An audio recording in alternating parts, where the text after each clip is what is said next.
Hello everyone, welcome to chemistry academy. JEE Main selective problem series में आपका स्वागत है। आज हम जेई मेंस 2020 इलेक्ट्रोकेमिस्ट्री के कुछ इंपॉर्टेंट सेलेक्टिव प्रॉब्लम्स लेके आए हैं। Today we are going to discuss those problems.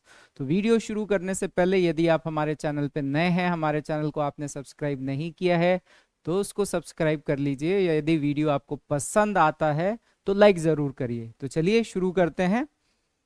So the first question is, given that the standard potential E naught of copper 2 plus to copper and copper plus to copper are 0.34 volt and 0.522 volt respectively, the E naught of copper 2 plus to copper plus 1 is, so this is a very common question, बहुत common question है ये, और JEE mains में ये question बहुत बार पूछा गया है and it is based on Latimer diagram. तो इससे रिलेटेड जो थ्योरी है उसको हम डिस्कस कर लेते हैं। लैटिमर डायग्राम में क्या करते हैं हम कि केमिकल स्पीसी को या तो उसके रिडक्शन पोटेंशियल के ऑर्डर में लिखते हैं, जैसे यहाँ manganese is present in +7, then +6, +5, +4, +3, +2 and 0।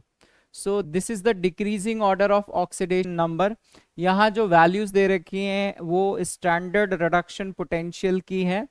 And here it is mentioned that the Latimer diagram of manganese illustrates its standard reduction potential in 1 molar acid in valence state from +7 to 0 oxidation state. तो ये जो इस तरह का diagram है, it is a simplified form and it is based on the concept that gives free energy is additive in number. तो क्या है कि जब हम इस फॉर्म में लिखते हैं तो यहाँ से यहाँ, फिर यहाँ से यहाँ, यहाँ से यहाँ, and finally we are reaching there, or we can reach from MnO4 minus to Mn in zero oxidation state। तो थोड़ा आसान इसलिए होता है क्योंकि अगर लैटिमर डायग्राम बना हो तो हम आसानी से इस तरह की प्रॉब्लम्स को सॉल्व कर सकते हैं। ये जो लैटिमर डायग्राम है इसमें यहाँ पे जैसे रिडक्शन पोटेंशियल का ऑर्डर लिखा हुआ है, इसी तरह से ऑक्सीडेशन पोटेंशियल का ऑर्डर भी हो सकता है। Means increasing order of oxidation number के टर्म्स में भी डिफरेंट केमिकल स्पीसी प्रेजेंट हो सकते हैं।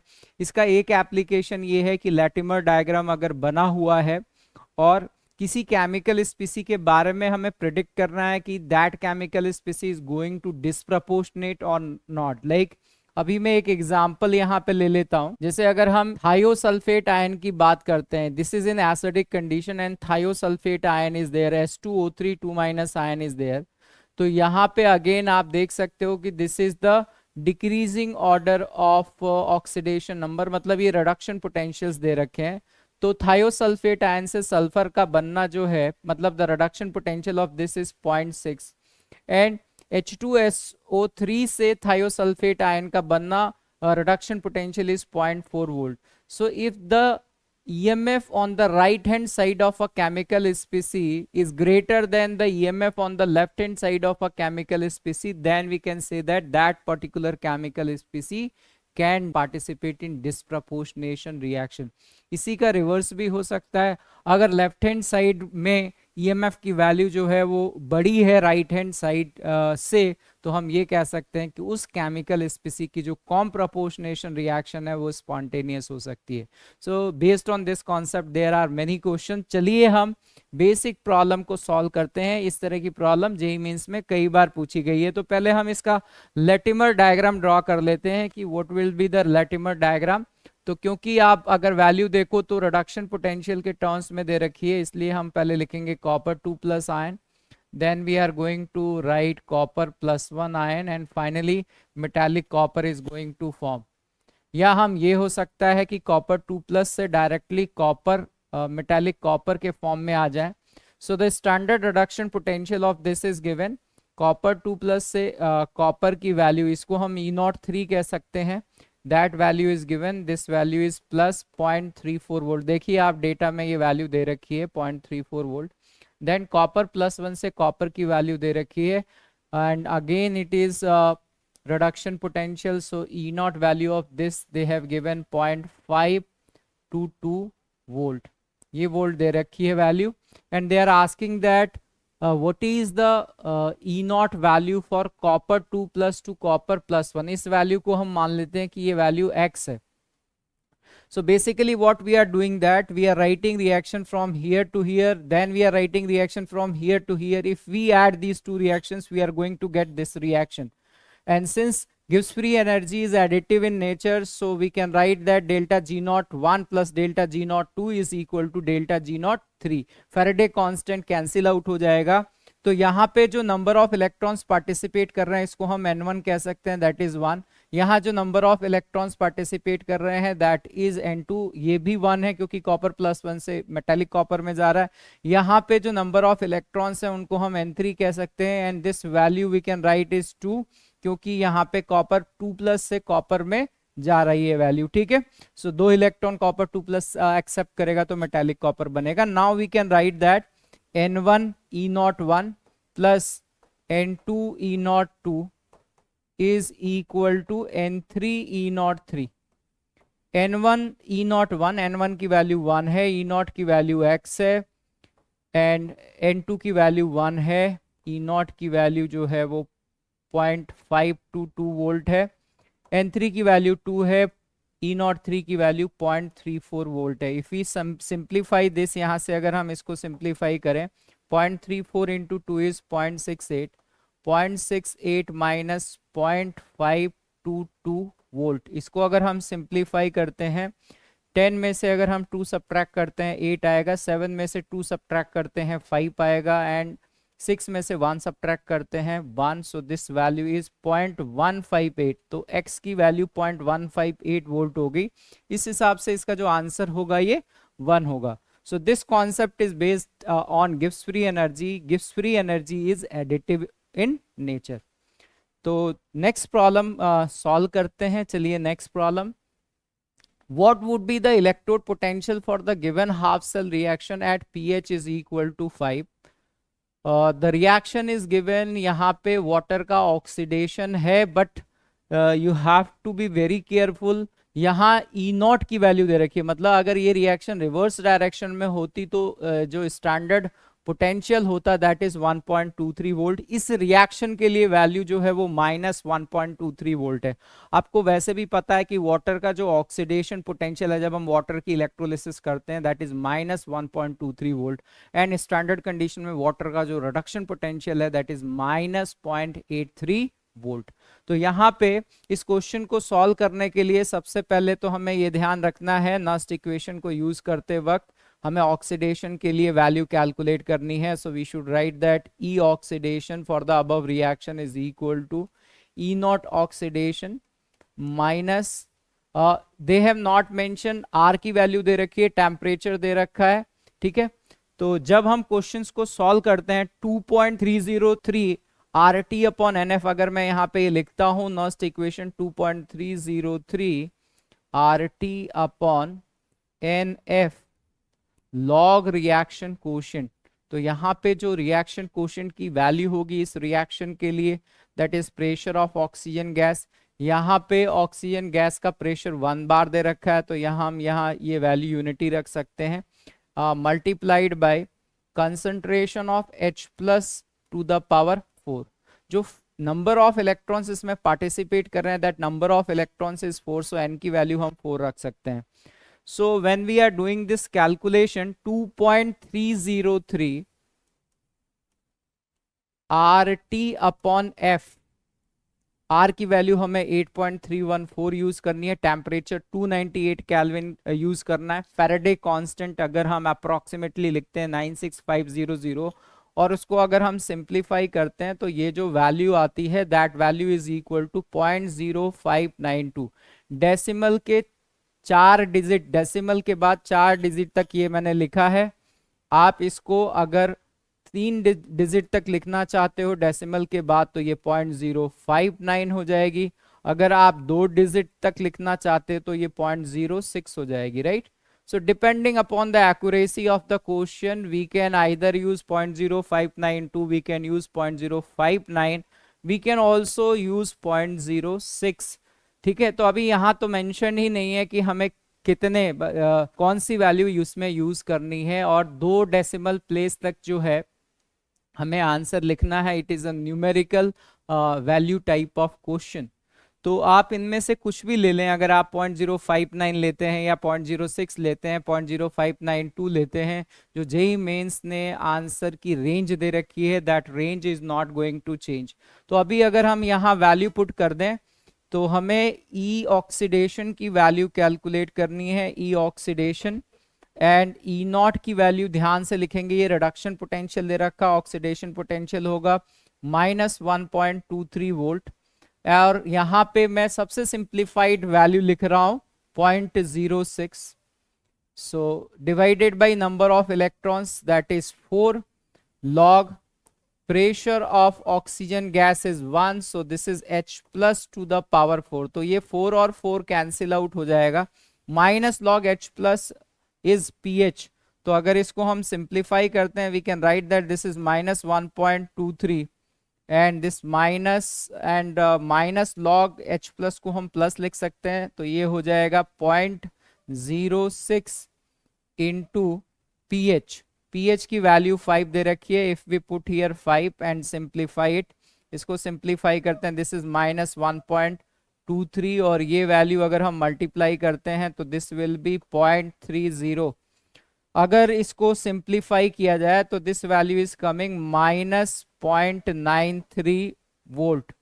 जेई मेंस का जो सॉल्यूशन था, क्योंकि ये न्यूमेरिकल वैल्यू टाइप क्वेश्चन है, तो इसकी जो रेंज दे रखी है, फाइनल आंसर की जो रेंज है मेंस ने दे रखी है, that range is given from 0.93 volt to -0.94 volt, ये वैल्यू दे रखी है, राइट। तो हमारा जो आंसर है वो मैच कर रहा है। आप 0.06 की जगह 0.059 भी ले सकते हैं, 0.0592 भी ले सकते हैं, क्योंकि हमें आंसर 2 डेसिमल प्लेस तक लिखना था, और हमें ये पता है कि जब कुछ मेंशन नहीं है तो हम एक अप्रोक्सीमेट वैल्यू ले सकते हैं, इसलिए मैंने 0.06 ले लिया। अगर आप 0.059 से भी कैलकुलेट करेंगे तो आपका आंसर मैच करेगा। ठीक है, आगे बढ़ते हैं नेक्स्ट प्रॉब्लम के लिए। The next problem is for an electrochemical cell, और ये जो लेफ्ट हैंड साइड में है ये टिन इलेक्ट्रोड है और राइट हैंड साइड में लेड इलेक्ट्रोड है। Metal metal ion half cell दोनों हैं ये, और दोनों स्टैंडर्ड कंडीशन में, दोनों में 1 मोलर सॉल्यूशन है। The ratio of concentration of tin +2 upon concentration of lead +2 when this cell attains equilibrium is. तो पहली बात तो ये है कि इक्विलिब्रियम पे delta G of the cell की वैल्यू जो है वो हमेशा 0 होगी, या हम कह सकते हैं ईएमएफ ऑफ द सेल की वैल्यू 0 होगी। At equilibrium EMF of the cell is 0। तो अगर हम इसके लिए लिखते हैं कि what are the reactions taking place at anode and reaction taking place at cathode, anode और कैथोड पे कौन सी रिएक्शंस हो रही हैं, अगर हम इनको लिखते हैं तो हम यहाँ पे लिख सकते हैं कि at anode there is oxidation, tin is converted into tin +2 electrons. At cathode lead +2 will accept 2 electron to form lead metal. Overall reaction में अगर हम n की वैल्यू बात करें, n number of electrons participating in overall reaction is 2। यहां से अगर हम रिएक्शन कोशेंट की बात करते हैं तो रिएक्शन कोशेंट का मतलब हो गया concentration of Sn2+ ion upon concentration of Pb2+ ion. ठीक है, now we can put here, since the cell is going to attain equilibrium, EMF of the cell is equal to 0, so E0 of the cell, and they have given -2.303 RT upon NF, तो यहाँ पे 2.303 RT upon F की वैल्यू हम लिख सकते हैं 0.06। Number of electrons participating in this reaction is 2 log reaction quotient, which is concentration of tin +2 upon concentration of lead 2+ ion। यहाँ E0 सेल की वैल्यू अगर हम कैलकुलेट करते हैं, हमें जो गैल्वेनिक सेल दे रखा है उसी के हिसाब से हमें लिखना है, ये दोनों रिडक्शन पोटेंशियल है। सो E0 reduction of cathode minus E0 reduction of anode. So cathode यहाँ पे जो है वो लेड इलेक्ट्रोड है, अगर हम वैल्यू पुट करते हैं लेड इलेक्ट्रोड के लिए दैट इज -0.13 वोल्ट, ये रिडक्शन पोटेंशियल है, और ये माइनस और माइनस प्लस हो जाएगा 0.14 volt. So 0.01 will be the E0 of the cell. यहाँ पे ये वैल्यू पुट करके अगर हम सिंप्लीफाई करते हैं तो we can write that log concentration of tin plus 2 upon concentration of lead plus 2।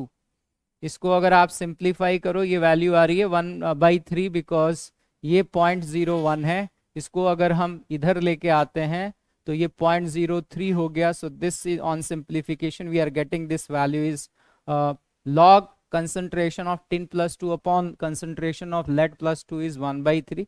इसको सिंप्लीफाई करने पे we are getting that concentration of tin plus 2 ion upon concentration of lead plus 2 ion is equal to 10 to the power 1/3। अब कई बच्चे जो है जिनको cube root of 10 याद नहीं है उनके लिए तो ये एक प्रॉब्लम हो गई। कई लोग यहाँ तक सॉल्व करके आए और फिर वो गेस नहीं कर पा रहे थे कि क्योंकि 2 डेसिमल प्लेस तक ये आंसर लिखना था कि क्या आंसर लिखें, right.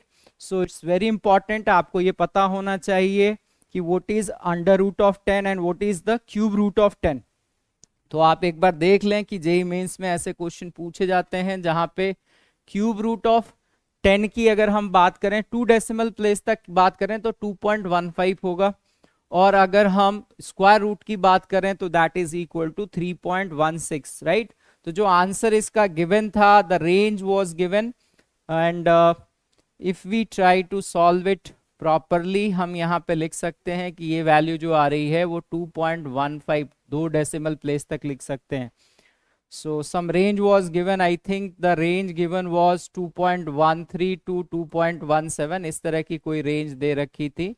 So this will be the answer। तो important point क्या है, आपको अंडर रूट 10 की वैल्यू पता होनी चाहिए और क्यूब रूट ऑफ 10 की वैल्यू पता होनी चाहिए, right, and from there you can get the answer. तो चलिए नेक्स्ट प्रॉब्लम को सॉल्व करते हैं। Next problem is 108 gram of silver, molar mass of silver is given 108, is deposited at cathode from AgNO3 aqueous solution by a certain quantity of electricity. The volume in liter of oxygen gas produced at 273 Kelvin and 1 bar pressure from water by the same quantity of electricity is। तो सबसे पहले तो ये है कि हमारे को एक सिल्वर नाइट्रेट का एक्वस सॉल्यूशन दे रखा है। They are not mentioning about the type of electrodes. जब भी इस तरह का इलेक्ट्रोलिसिस का क्वेश्चन है और हमें इलेक्ट्रोड्स के बारे में नहीं दे रखा है तो हमें कॉमन सेंस यूज करना चाहिए। If nothing is mentioned here they are talking about inert electrodes, तो ये प्लैटिनम इलेक्ट्रोड्स हैं यहाँ पे, और सॉल्यूशन में Ag+ नाइट्रेट आयन है।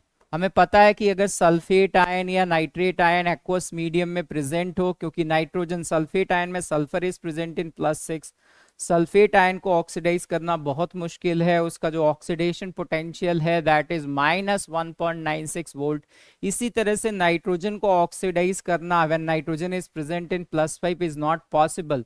सो nitrate ion when present in aqueous medium can not be further oxidise. तो इसकी जगह कौन ऑक्सीडाइज होगा, वाटर ऑक्सीडाइज होगा। तो इसमें जो कैथोड पे रिएक्शन हो रही है, we can write the reaction taking place at cathode। Ag+ ion in aqueous state will accept 1 electron to form silver in solid state। Anode पे जो रिएक्शन हो रही है उसको लिखें यहाँ पे। the reaction taking place at anode is oxidation of water H2O in liquid state। Water का जब ऑक्सीडेशन होगा तो वाटर के अंदर हाइड्रोजन ऑलरेडी +1 में है, तो हाइड्रोजन का फर्दर ऑक्सीडेशन नहीं हो सकता। यहाँ ऑक्साइड आयन का ऑक्सीडेशन होगा, ऑक्सीजन गैस लिबरेट होगी, and we can write here 2 times of H+।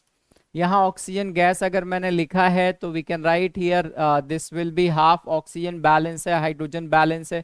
Charge को बैलेंस करने के लिए हम यहाँ 2 इलेक्ट्रॉन्स लिख देते हैं। This is the balance reaction. So from here we can say that the number of Faraday, क्योंकि 1 mole of electron is equivalent to 1 Faraday, number of Faraday is equal to number of moles of silver deposited। जबकि यहाँ पे अगर आप देखो 2 Faraday से केवल half mole of oxygen जो है, तो अगर हम नंबर ऑफ Faraday और मोल्स ऑफ ऑक्सीजन की बात करें so that is 4 times the number of moles of oxygen। So the question is based on oxygen। और इंपॉर्टेंट पॉइंट ये भी है, कई बच्चे 22.4 लिख के आए। 273 and 1 bar. This is the new standard condition where the volume of 1 mole of a ideal gas is equal to 22.7 litre. तो कई बच्चों ने यहाँ भी गलती करी. जिन लोगों ने 22.4 यूज किया उनको नंबर नहीं मिले. Whatever the range given by JEE Mains, उस रेंज में आंसर नहीं आएगा. So be careful about this also. तो अगर मैं यहां से इसको सिंप्लीफाई करता हूं, number of moles of oxygen is equal to number of Faraday. Silver का 1 मोल है, so number of Faraday is 1. So from here we can write that 1/4 moles of oxygen gas should be produced at anode. So that is equal to volume of oxygen gas divided by 22.4. 22.4 अगर हम लिखेंगे तो answer गलत आ जाएगा. हमें new condition लिखनी है standard, that is 22.7.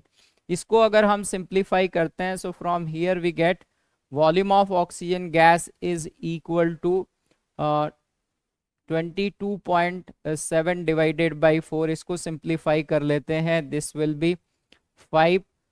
20 हो गया, then this is 27.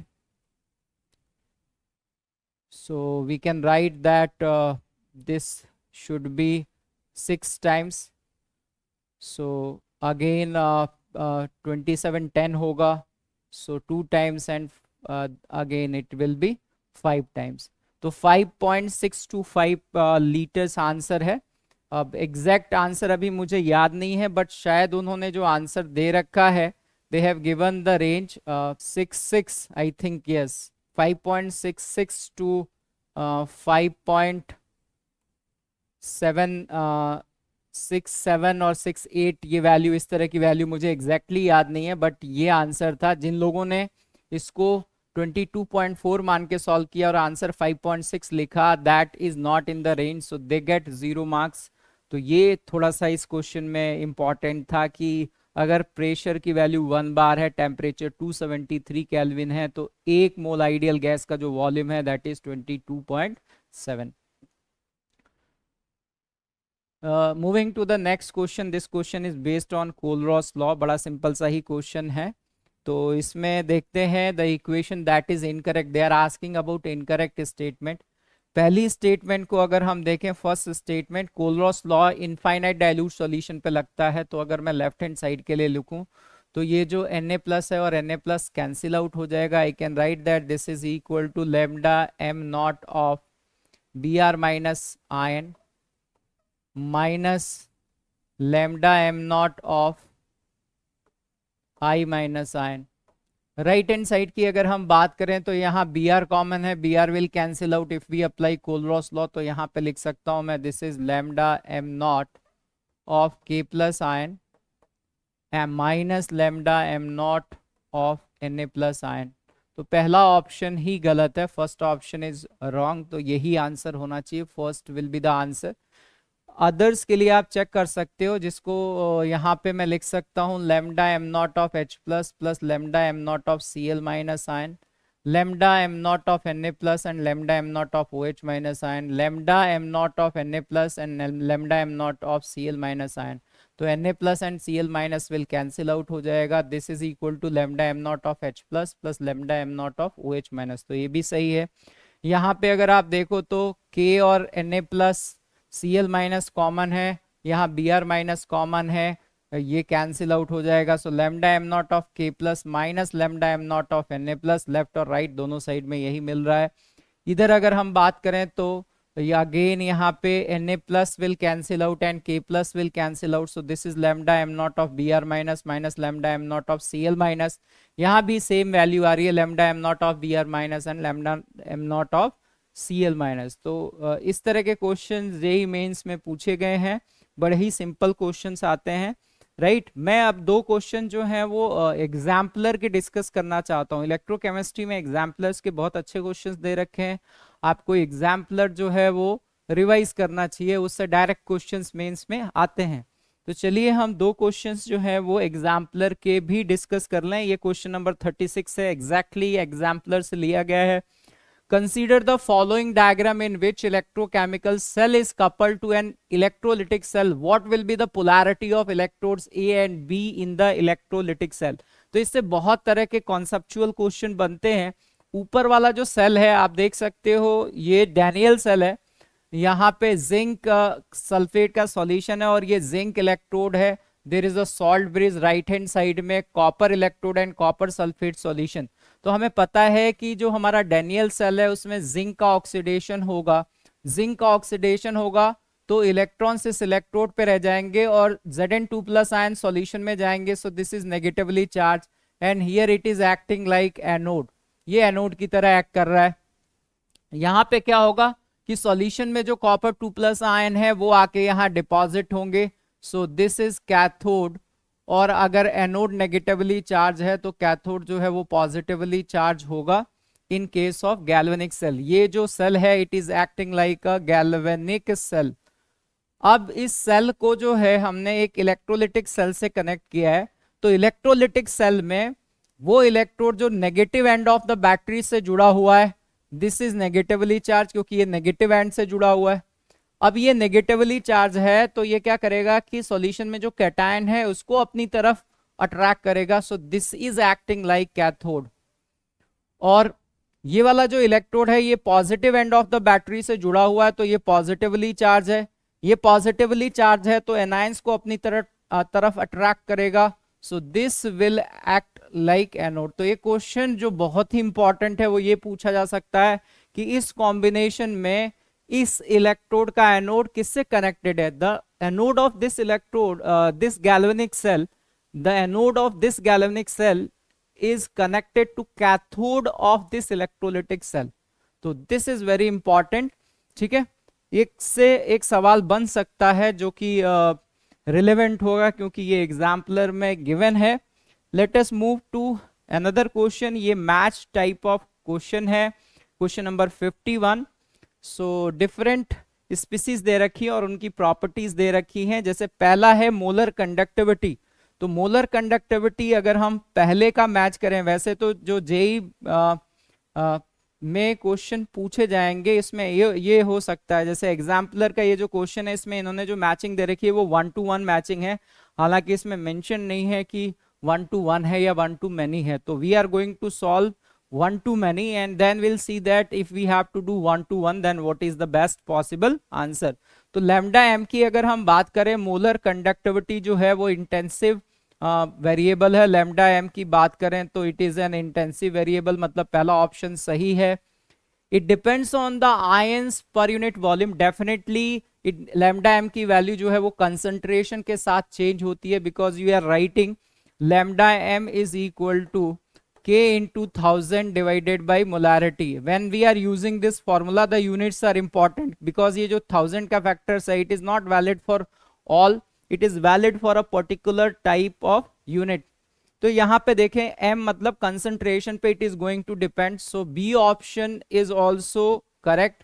It is intensive variable, lambda M की वैल्यू इंटेंसिव होगी। एक अगर हमारे पास सॉल्यूशन है तो सॉल्यूशन का हमारे पास 1 ml हो या 10 ml हो, लैम्डा एम की वैल्यू 1 ml सॉल्यूशन के लिए भी सेम होगी और 10 ml सॉल्यूशन के लिए भी सेम होगी। So it is an intensive variable. Increase with dilution, yes, हमने जो ग्राफ ड्रॉ किए हैं, दो तरह के ग्राफ ड्रॉ किए हैं, variation of lambda M versus under root of concentration, ठीक है। तो यहाँ पे we know that lambda M की वैल्यू, मोलर कंडक्टिविटी की वैल्यू जो है वो डाइल्यूशन के साथ में it is going to increase, the value of lambda m is going to increase with dilution, जबकि हम कंडक्टिविटी की वैल्यू कहते हैं it is going to decrease with dilution। तो हमें पता है that D option it increases with dilution, this is going to be correct। हम ये भी जानते हैं कि ये क्यों चेंज होता है डाइल्यूशन पे, जैसे अगर स्ट्रॉन्ग इलेक्ट्रोलाइट है और अगर हम डाइल्यूट कर रहे हैं तो number of ions is not going to change because the electrolyte is 100% dissociated, but जो ions के बीच में interaction है that is going to decrease on dilution and because of that molar conductivity is going to increase।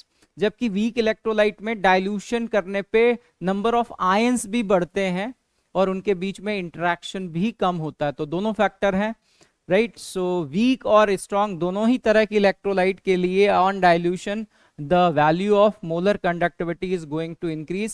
Second option देखते हैं, if we discuss the second option, E naught of the cell, पहले तो not मतलब concentration तो fix कर दिया. So when we are discussing E naught of the cell, it is not going to depend on concentration. It does not going to depend on number of ions per unit volume. E naught cell is an intensive variable. It is intensive. EMF intensive variable है. Gibbs free energy जो है वो extensive variable है. तो यहाँ A option correct होगा. B option गलत है. EMF is intensive, right? It increases with dilution. That is wrong. E naught में नॉट का मतलब हो गया कि concentration of all the chemical species 1, so there is no meaning of increase और डिक्रीज विद डाइल्यूशन. तो केवल ये ऑप्शन सही होना चाहिए. अगर हम थर्ड पार्ट की बात करते हैं, थर्ड पार्ट में कंडक्टिविटी है. कंडक्टिविटी जो है वो इंटेंसिव वेरिएबल है. It is an intensive variable. Conductivity is going to depend on the number of ions per unit volume and on dilution conductivity decrease होती है, राइट. सो डाइल्यूट सॉल्यूशन या dilution पे conductivity is going to decrease. तो D option नहीं होना चाहिए, केवल ए और बी ऑप्शन होना चाहिए. अगर हम फोर्थ की बात करते हैं, delta G of the cell, delta G gives free energy जो है वो एक्सटेंसिव वेरिएबल है. तो इसके लिए अगर हम लिखते हैं it is not intensive, it is extensive variable. It depends, because यहाँ डेल्टा जी नॉट नहीं है, डेल्टा जी है. Delta G is minus NF EMF of the cell. EMF of the cell depends on the number of ions per unit volume. So from here we can say B option हो सकता है, extensive variable है. C option हो सकता है. Increases with dilution, it depends कि EMF की value जो है वो dilution पे कम होगी या ज़्यादा होगी. It depends on the reaction. So we can't say that it will increase or decrease. तो ये आंसर्स होने चाहिए. अगर हम 1-to-1 मैचिंग करें, केवल 1-to-1 मैचिंग करें, तो देखो डी ऑप्शन कहीं भी नहीं है. तो केवल 1-to-1 मैचिंग करना है तो फर्स्ट की मैचिंग जो है वो डी से होनी चाहिए.